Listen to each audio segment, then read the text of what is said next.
Assalamualaikum warahmatullahi wabarakatuh. Perkenalkan, saya Oktaviana Arisinta beserta teman saya Aulia Dawam akan menjelaskan mengenai kepemimpinan dalam dinamika organisasi. Bagaimana cara membangun motivasi dan pengaruh dalam kepemimpinan? Tentunya kepemimpinan yang efektif tidak hanya tentang memberikan perintah atau mengawasi pekerjaan. Lebih dari itu, seorang pemimpin yang baik mampu membangkitkan motivasi dan memberikan pengaruh positif bagi tim. Nah, bagaimana cara membangun motivasi itu sendiri? Yang pertama, seorang pemimpin itu wajib memahami kebutuhan anggota tim. Kemudian yang kedua, menciptakan lingkungan yang positif. Kemudian memberikan tantangan yang sesuai. Kemudian memberikan pengakuan dan penghargaan. Kemudian yang terakhir adalah memberikan kesempatan untuk berkreasi. Nah, bagaimana cara membangun pengaruh itu sendiri?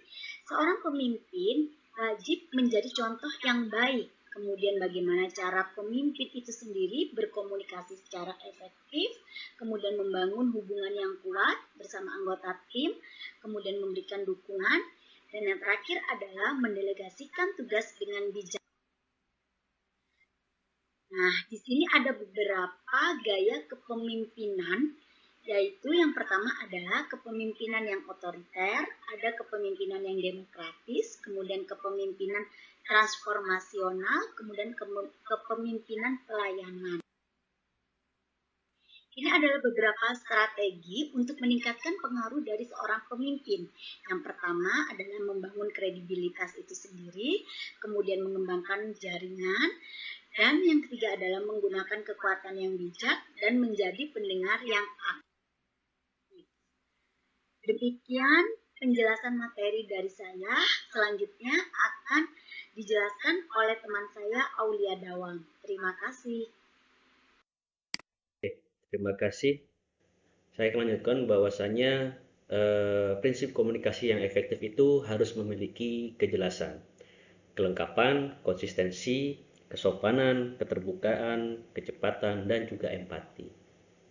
Jadi yang dikatakan kejelasan adalah pesan yang disampaikan itu harus dengan jelas. Yang kelengkapan adalah informasi yang diberikan itu harus lengkap agar tidak menimbulkan kesalahpahaman. Konsistensi, pesan yang disampaikan harus sejalan dengan tujuan dan nilai organisasi. Sedangkan kesopanan menggunakan bahasa yang sopan. Keterbukaan, nah, bersikap terbuka terhadap umpan balik. Nah, kecepatan, informasi yang harus disampaikan tepat waktu. Serta empati, harus memiliki atau memahami perspektif dan perasaan lawan bicaranya. Teknik komunikasi yang efektif itu yang harus dimiliki oleh seorang pemimpin. Yang pertama harus aktif mendengarkan, kemudian menggunakan bahasa yang sangat sederhana. Yang ketiga, memanfaatkan teknologi komunikasi yang ada, kemudian membangun komunikasi dua arah. Yang terakhir adalah menggunakan komunikasi nonverbal dengan baik. Hambatan komunikasi dan solusinya, di mana hambatan komunikasi sebagai seorang pemimpin itu sering terjadi, seperti kurangnya kejelasan dalam penyampaian pesan, kemudian noise, kemudian perbedaan persepsi dan budaya, kurangnya feedback atau umpan balik, dan yang terakhir adalah terlalu banyak informasi yang diberikan. Bagaimana cara mengatasi hambatan tersebut? Yang pertama, gunakan bahasa yang sederhana dan jelas. Pastikan pesan dikirim melalui saluran yang tepat. Kemudian mendorong feedback dari penerima pesan.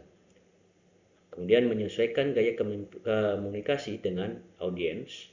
Yang terakhir adalah gunakan komunikasi tatap muka jika memungkinkan. Komunikasi interpersonal dalam organisasi. Jadi sebagai seorang pemimpin harus memiliki keterbukaan, di mana keterbukaan ini adalah bersedia berbagi informasi dan mendengarkan masukan. Kemudian empati, di mana memahami sudut pandang dan perasaan lawan bicara.